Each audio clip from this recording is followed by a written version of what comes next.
don't be afraid to start. I have a question for you guys. How did the movie make you feel? Horny. You got one for horny. That's fucked up. See, it's just like Yes, young man here with his hand up. I have a question. This was an amazing film, you guys. You guys did an amazing job. And my question is actually to all of you, but I'm just trying to figure out how you were able to maintain your focus and concentration on your roles. Because I've seen a lot of movies, just like many of us, and you guys didn't break at all. You guys stayed in character, and it was phenomenal, and I was boggled. And to see you sitting in front of us, it's amazing. I'm totally blown away. Did you guys do anything to prep for, like, eating, food? It looked like you guys were on crazy locations for days. Is this mic on? Yeah. Okay, so he asked how we were, as characters, able to maintain our character throughout the film. For myself, I prepared for the part, for the role, for several days. I mean, actually for years. But it was 40 days that I ended up fasting. It was going to be just one moon cycle, but we ended up starting to shoot a little later than I thought. So I fasted for 40 days until we shot Benny's hardcore scenes. And I was prepared mentally because I was meditating during, especially the torture scenes, which are real torture. And I totally just lived through Bunny. Bunny lives through me. And her character name is actually Sylvia Gray. And so Sylvia Gray's soul is in the Bunny game. Awesome. That goes for Dreddy too as well, right? Yeah, I had actually just come back from Peru doing some medicine. And I was having a major identity crisis, actually. And going through this transformation was really cathartic for me because Dreddy Page was my persona. I was a calendar girl. She brought calendars if anybody wants. Yeah, from 2008, marijuana calendars, marijuana pinup, where I was running around the ganja fields, playing my ukulele, singing Shim Shai at open mic nights, and being a total fucking hippie. And I went to Peru and had this identity crisis thing happen where I had an existential moment, I could say. And so I was able in this film to shed the dreadlocks and shed the persona of Dreddy Page and really get back to who I was. And it was. Who are you? I'm me right here sitting in this chair. And it wasn't me like before the film happened. And after the film happened, I was able, because Dreddy Page, I had bangs and I had dreadlocks and I was Dreddy Page. And I got that all stripped away and I was terrified. I really cried. I cried when my hair was getting shaved because I grew out my dreadlocks for years and years. And that was who I was, and it got all stripped away from me, and I'm a better person because of it, and so I'm very grateful. And how I prepared to get in the film was, I think, it's just being in the present moment. You can't think back and you can't think forward, you just really have to be there, and it's really happening, and you just have to be in the present moment for things to really happen. So, thank you. There was a question there at the back. Yeah, when you say that torture in the film is real, what do you mean? Because by definition, torture is non-consensual. So, I mean, what exactly It was does that mean? non-consensual. Yeah, I mean, It was non-consensual. non-consensual. We were really doing, he was really torturing me. No, you consented to be in the movie, Well, he was torturing me. We're all You want to argue about it? Yeah, torture Torturing by definition me. happens to someone who doesn't want it to happen. I didn't want it to happen. Oh, hold everything. Whoa. Hold everything. Can't we torture ourselves? I torture myself every day. I torture myself every day. Snuff movie. We're watching. This film is trying to tell everybody something. We're trying to figure out how we got to where we were in the film. I'm wondering why I do the things I do. She's wondering why she's a hooker downtown, wondering why she's doing what she's doing. So it's a catharsis of evidence before you. In other words, it'll stare you straight. it's quite a film. And we made it to Talked about 13 doing days. a cautionary tale at some point too. Well, yeah, That was always absolutely. thrown out there, but But as far as non-consenting, yes, most of the action was real, shot in black and white. And it was repetitive, almost like to tear the person down before she was sold into white slavery. So you can go with that. And also, I do want to say that it was between us all. We were making a film that sure, wanted to sure. sober It some is people up. a film, but within Absolutely. that there were, the lines were kind of blurry within it. Yeah. Question. At least, aside from one scene that seems maybe there's otherwise, it seemed like once you became captive, all the torture involved no sort of penetration, where that was everything that happened before. Were you trying to make a message through that? And if so, what was it? I think it's a little bit darker, to not have that, kind of having atypical sexuality and stuff like that. It made it a little bit darker, I think. Especially with Jeff, I thought he was the right guy for that. Also, everything happened organically. We didn't plan how the scenes were going to be. So it just happened as it happened. That's true. I didn't know what he was going to do to torture me. And we set up games, in advance of what games were going to happen, but it all happened very organically. There was Improv. one take for everything. We never went back and repeated anything. So it was Damn good at what we do.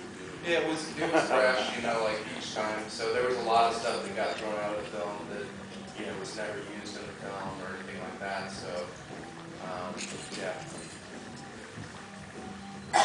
Senior Tom? I'm just curious about each of you as artists, how you feel about the different reactions and interpretations that audience members can take away from this, and how do you deal with that, the different kinds of reactions you get? Well, it's a very subjective thing, so, I'm always, I like to hear what people have to say about it. So, for me, people take away what they want from the film. Yeah, definitely. Definitely. I feel it's an art piece, and everyone's going to be affected differently. And often, if you see it again, it might be a whole new experience for you. So I'm game for whatever people think or feel, it's real.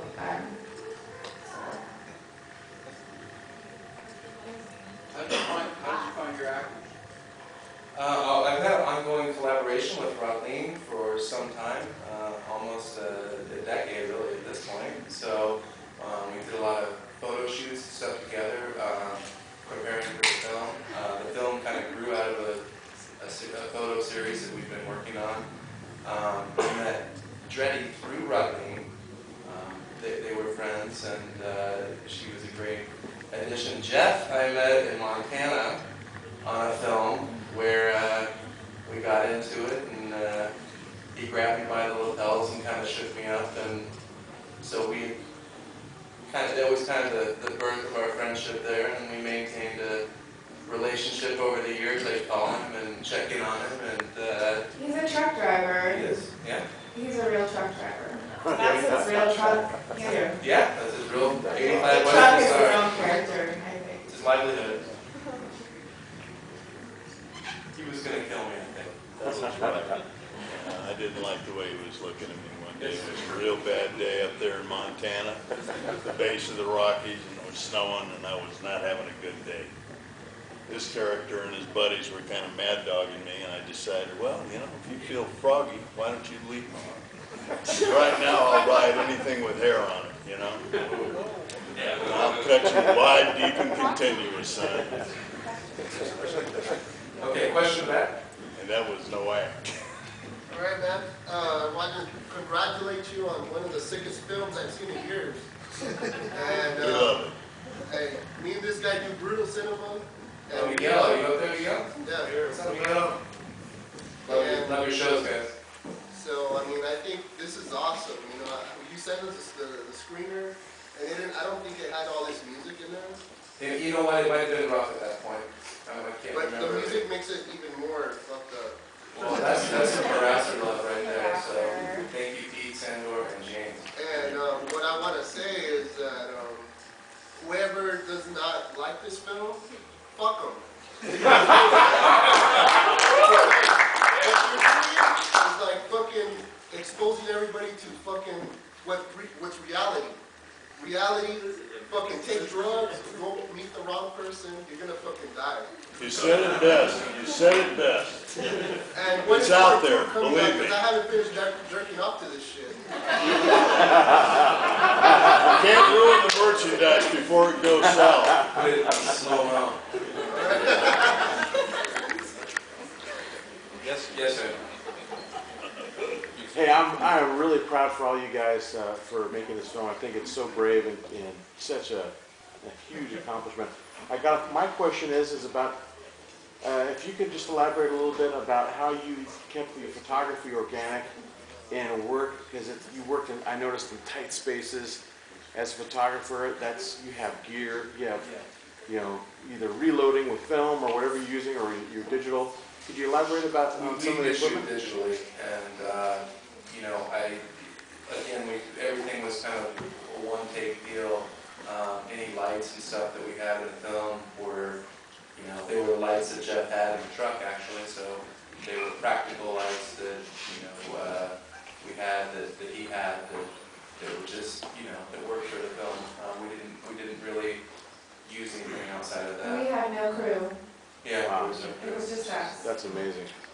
Good for you guys.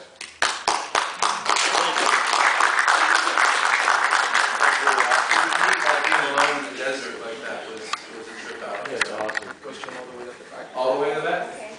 Did you guys really get branded? Yes. Yes, they We did. have brands. They consented to this too, by the way. It is real torture though, even though we designed the brand. It's in Caduceus. Who was the metal worker? Michael O'Brien made the We had it brand fabricated. out of screwdriver. We had it fabricated to look like something that a trucker might have, so it was like a copper brand, but it was like wound with copper around It's the beautiful. screwdriver. Where is that piece? I have it. She has. May I introduce my youngest son? He's turning 33. Yeah. His name is Robert Renfro. Robert, you stand up? Let them know that I'm a family man, too. With 6 grandkids. They're never going to see this film. That's my mom. Question yet? The director, actually. Okay. What was your influence? What kind of motivation did you have when you were making the film? I would really. Music or movies or whatnot? Yeah, I've watched every, all types of films and stuff. I could go back, all the greats really, but what was really influencing me at the time that we made the film was just working with everybody, and it just kind of came out of that. There wasn't any real film references or anything that we were pulling off of. It was more the experience of just working together on the project, and everything grew out of that. So that really was what happened. Adam, do you want to mention how you found the soundtrack of the film playing, and how the film itself is like a heavy metal film in the way you edit it and the sound of it? And True. Also too, Rodney and I are both musicians, and so it kind of developed out of that. The rhythms of the film, the editing style, everything was kind of based around guttural sounds, and so the film. I actually had a rough cut of the film that I didn't like the soundtrack very well. I had 4 or 5 areas that needed work, and so I enlisted the help of Harasser to come in and give me some tracks that really worked with the film, and it helped transition the film into kind of the second half, which was a little bit more of an ambient sound.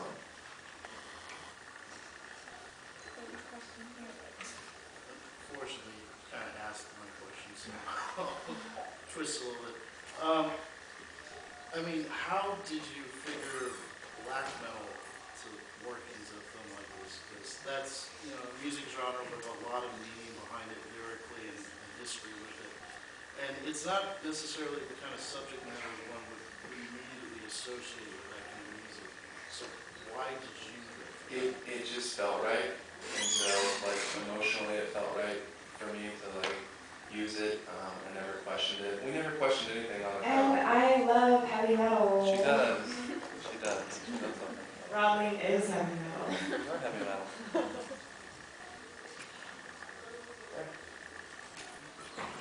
Did acting in this film have any negative impact on your mental health around the time you were doing it? Or was it more of like a relief afterwards when you were finished? It was a toll.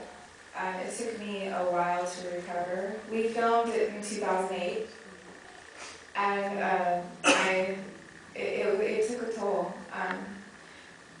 Doing the film, when we shot the last scene, because we shot it in sequential order. So the last and final scene was really the cathartic scenes for me, but it was a lot of recovery. I mean, I was prepared for the film, so I knew to handle all the violence. You know, I handled it like an extreme sport. But I did have to recover. I mean, I was battered and bruised and broken. And I went to the county ranch in the Berkshires for a while and repaired there with doctors. It took a while. I'm walking with a cane right now because I actually had a freak accident last year. So it appears that, you know, I'm still broken up from a bunny game, but I'm getting better from that injury as well. So. Anybody else with any psychological? It was a completely cathartic experience for me. It was beautiful. I felt like a caterpillar turning into a butterfly. As cheesy as that sounds, it's like it just allowed me to totally break free of my old self into something newer and better that serves me and serves my purpose. What about me? Come on, baby boy. Tell us, baby boy. I'm recovered now. I have new respect for truck drivers. Well, you know something, Use your microphone. Microphone. do you know if this would save some little girl from experiencing the torture and then being sold into like slavery or any kind of slavery? It's almost like a Marine boot camp, and you tear the subject down, and then they're easier to work with. But this was a very serious film, and Rod Lean did have to repair. We all did. When we finished this film, we were all pretty tuckered out, I'd say. I said tuckered. But bottom line is, if it saves somebody, if they see this, if they can get their guts up to even watch something like this, it might help them in the long run. And somebody way up there said it best, you know, if you don't like the film, Fuck you. there you go. Well, Anyhow, we thank you all for coming out here tonight and taking a look at this. And now we're going to make some good films. One more question? Yes. One more question. Somebody back there. Okay. Way up there. Way up high. Will it be a sequel? There will not be a sequel. There's kind of a Well, there's a loose sequel. There's a character from the film, the man in the white van.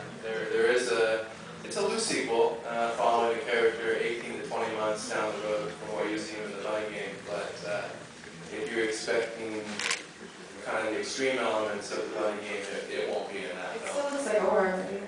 Yeah. Oh, question? Oh, do it. What do you plan to do with it? How do you plan to exhibit it? Good question.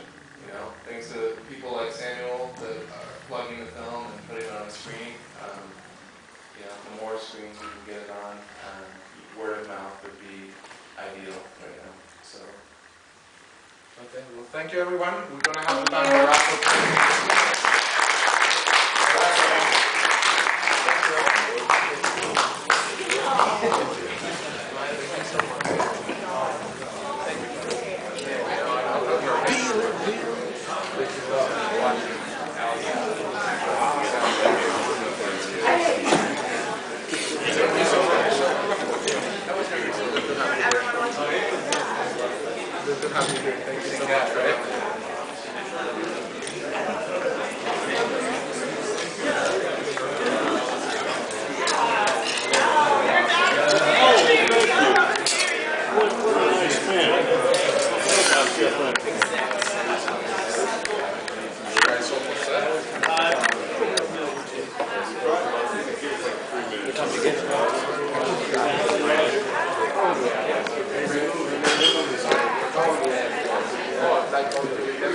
Okay. See you guys,